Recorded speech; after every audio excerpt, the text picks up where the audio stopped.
heavily armed, heavily armored, and ready for war. On February 28, 1997, two men walked into a North Hollywood bank. They weren't just there to rob it. They were ready to take on the entire LAPD in a battle that would turn a quiet California morning into a war zone. What followed was a firefight so intense, it changed policing in America forever. This is the story of the North Hollywood Shootout, Larry Phillips Jr. and Emil Matasareanu. Two names forever tied to one of the deadliest gunfights in U.S. history. Phillips was born in Los Angeles in 1970. He grew up ambitious, but with a streak of arrogance. Friends later said he craved power, always needing to be in control.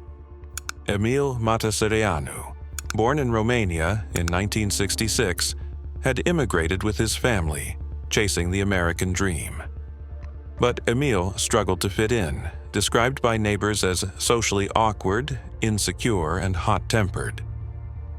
The two men met at a gym in the early 1990s, both obsessed over bodybuilding, guns, and a hatred of authority.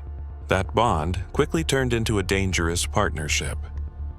Together, they started small: car thefts, scams, minor robberies. But that wasn't enough. Phillips and Matasareanu studied police response times. They watched how long it took for officers to arrive at a crime scene.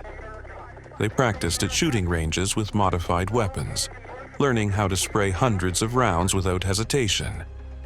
And most importantly, they built body armor, heavy plates that covered their torsos, arms, and legs. With that armor, they believed they were unstoppable. This wasn't their first bank job. In 1993, the two robbed a branch in Littleton, Colorado. They made off with more than $200,000. In 1994, they were arrested in Glendale, California for speeding. But police discovered rifles, ammunition, and homemade explosives in their car. Shockingly, they served little jail time. By 1996, they were back at it again, pulling off another robbery in Los Angeles. Each success fueled their confidence. Each dollar bought them more weapons and ammunition. They weren't just criminals anymore. They were preparing for war. Their biggest target yet, a Bank of America branch on Laurel Canyon Boulevard in North Hollywood. The strategy was brutal. Go in armed to the teeth. Empty as much cash as possible. And if the police came, fight them to the end. On the morning of February 28, 1997, they put on full black clothing and strapped on their body armor.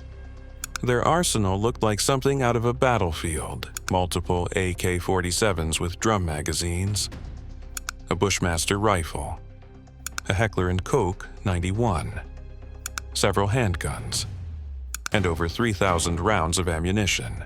The two weren't planning to run. They were planning to shoot their way out. At 9:17 a.m., Phillips and Matasareanu stormed into the bank. Phillips fired a burst into the ceiling, warning customers and staff not to resist. Terrified, the tellers scrambled to open vaults and load bags with cash, but their timing was off. The armored truck delivery had already picked up most of the money earlier that morning. Instead of millions, the robbers got away with only about $300,000. Outside, LAPD patrol officers had already been alerted.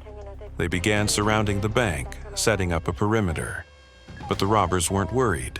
They had prepared for this exact scenario. 15 minutes later, Phillips and Matasareanu walked out into the morning sun, guns blazing. The quiet streets of North Hollywood erupted. Phillips raised his AK-47 and unleashed a hail of bullets. Police cruisers shattered. Officers ducked for cover behind cars, completely outgunned.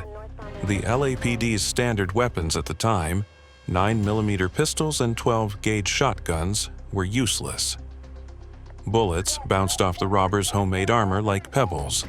For the next 44 minutes, chaos reigned. Over 2,000 rounds were exchanged between police and the two gunmen. Helicopters circled overhead, broadcasting the shootout live on television.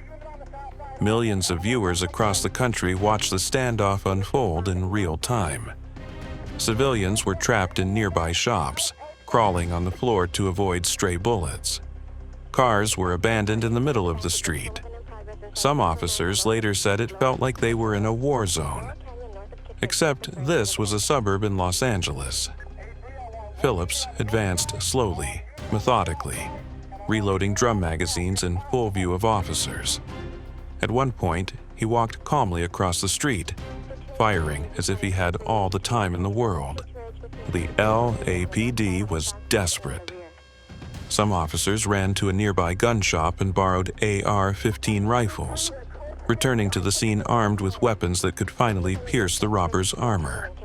SWAT teams moved in with heavier firepower, trying to contain the chaos.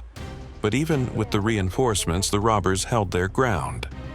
Phillips and Matasareanu weren't just defending themselves, they were attacking, pushing forward, spraying bullets in every direction. By the end, 12 police officers and 8 civilians were wounded. And still, the gunmen kept going. Phillips was the first to fall. After nearly an hour of fighting, his rifle jammed. Injured and pinned down behind a car, he drew his pistol, exchanged a final few shots with police, and then turned the gun on himself. Matasareanu refused to surrender. He attempted to flee in a stolen getaway car, but police shot out the tires, leaving him stranded. He fought on foot for several more minutes before officers riddled his legs, one of the few unarmored parts of his body, with bullets. Bleeding heavily, he collapsed on the pavement. Surrounded and incapacitated, he was captured alive. But paramedics, waiting until the scene was secure, were delayed in reaching him. By the time they tried to save him, Matasareanu had bled to death. The war on Laurel Canyon Boulevard was finally over. The numbers were staggering. Over 2,000 rounds fired.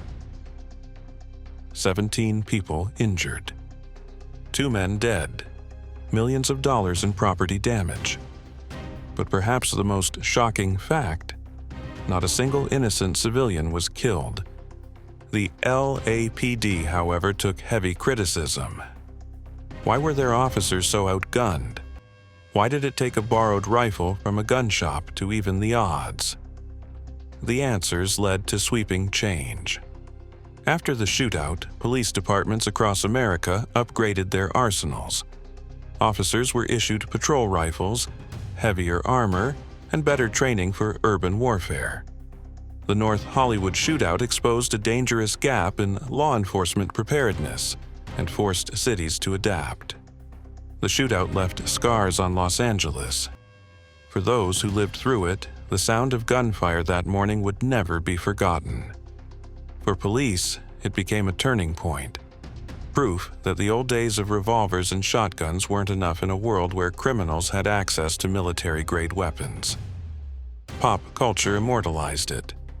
Movies like Heat drew comparisons, while video games and documentaries recreated the chaotic firefight. But the question remains, why? Was it greed, arrogance, or simply 2 men who believed they were untouchable? Phillips and Matasareanu planned for everything, except the fact that no one, no matter how armored, could win a war against an entire city. For 44 minutes, they almost did.